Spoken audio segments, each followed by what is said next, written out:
Welcome back to the Navy Sports Magazine. Sprint football getting underway this week as the 2024 season begins with a trip to Mansfield. Pleased to be joined by Captain Carter Redding, who has been selected as the 33rd football coach in sprint football history. And of course, with that history, having played the sport, I'm sure it means a little bit more. Captain, to be named the head coach of this program that you once played for, what does that mean to you? Yeah, so it's definitely a special honor.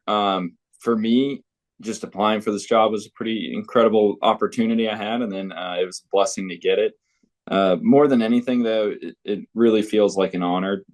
This is an opportunity for me to give back to a team that's given me so much, between the Brotherhood, the friendships. I mean, the players that I play with, I'm constantly talking to them, getting advice from them. It all goes back and forth. But no, like I said, I'm extremely honored, and just filled with nostalgia. Really coming to practice every day. It's been incredible. Yeah, I was going to say. I mean, look. I mean, this program wins a lot. Won a lot when you were a player here. You know what it means as part of the physical mission here at the academy. What do you remember about your playing days?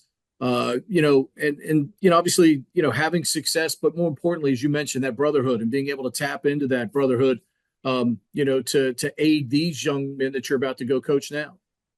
Well, yeah. So what do I remember? The big thing that I keep coming back to is just the caliber of men who end up choosing to play Navy Sprint. Obviously, we don't have any recruits; they're all directs.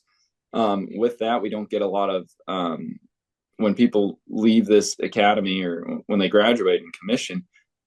Hardly anyone ever goes restricted line, so they're all these just hard charging, really brilliant academics and just incredible athletes that end up going out to obviously be the nation's leaders. So I just keep coming back to just this all-star caliber of men. I mean, when I graduated, I believe it was eight of our guys went NSW. I think one EOD, 7 SEALs, all making it through and just doing great things now. So I just keep coming back to that. And I see the same thing nowadays. Every time I look at these young guys, I see their jersey numbers, and I can't help but think of my classmates and those same jersey numbers, or even the peers ahead of me. And it's hard for me to kind of differentiate between the two. I know that really doesn't answer your question, but no, just I keep getting that connection. So it's really cool.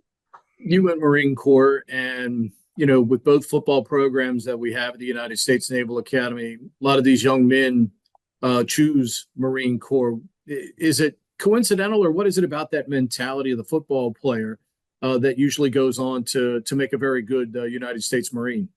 Yeah, definitely. So obviously the heart and grit of the team, when we do fourth quarters, just strengthening that brotherhood, kind of bleeding and sweating together every year, twice a year.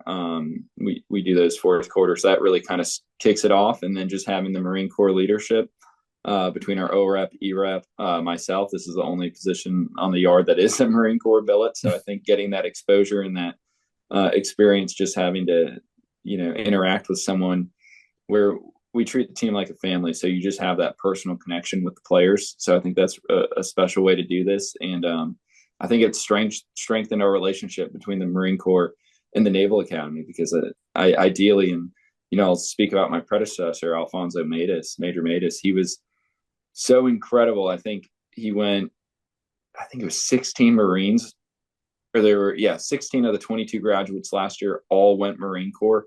I mean, I think that's the highest percentage across any of the teams on the yard, not to mention, that blows away the 25% that the Naval Academy picks up anyway. So, yeah, I think it's just the influence of the guys. You have that. I kind of equate it to what, Coach Green on the other football team has with his longtime service in the Marines, being able to just be there. And when a young person is looking to make that service selection, just being able to have that knowledge, being able to have that direct input that you can give them, if they're interested in the Corps, just from that standpoint, having that internal knowledge, how helpful is that? And certainly you can give them a realistic view of what that will be, because you've obviously done it. And how much does that aid in this process? Yeah, definitely a significant amount. Sometimes I can talk guys if they've had a bad experience with Marine, I can kind of bring them back and just tell them, maybe my perspective from the Marine Air side, or even the interactions I've had with some better Marine ground guys. But even on the better side of it, when they are kind of in that decision between Marine Air and ground, all I do is provide the facts. And like I said, we kind of fall back on our relations to strengthen that. So if they're ever kind of in between maybe Marine ground or SWO, typically they choose Marine ground just because just that hard charging attitude. I keep coming back to it, like the grit, the fight, to be in the fight. So it's really neat. What made you want to coach football? So as I mentioned earlier, it was a pleasure playing for 4 years. Obviously, I had 17 years of football experience before that. Just so it's always having that mentorship, that coaching.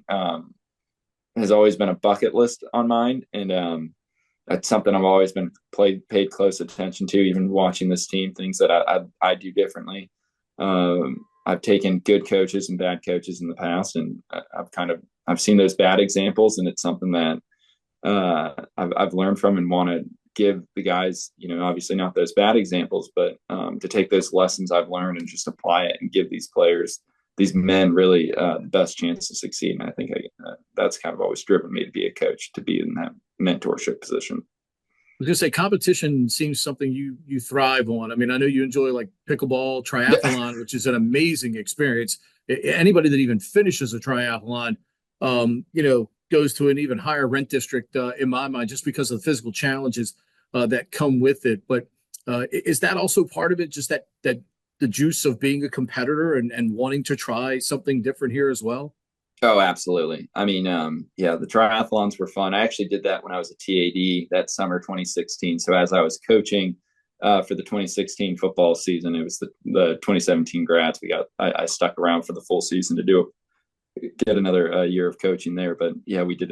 Me and three of my other sprint buddies just did the Ironman up in Mount Tremblant, which was quite the experience. But definitely the drive to compete. To continue to compete. I heard recently from actually Major Matus, he put it great as he was heading out. He said he was always searching for that locker room feeling, in the Marine Corps, and he found it here again at the academy as the head coach. And I'd say once you leave this place, you're always searching for that locker room feeling, and the closest thing you can get putting on pads is being the head coach. So yeah, being a coach and competing, you get a different aspect of that out in the fleet, but obviously with this position, you can get a glimpse of it. These boys, I think they realize how special it is, and they'll Obviously, realize it even more yeah. I down the mean, road. you have a unique experience with it because you played it. Obviously, you've been in the Corps. Now you're going to coach it as the head coach as well.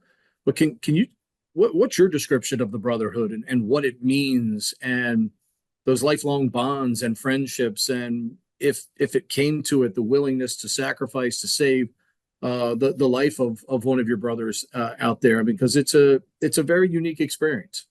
It is, and it's even harder to describe, but I'll do my best.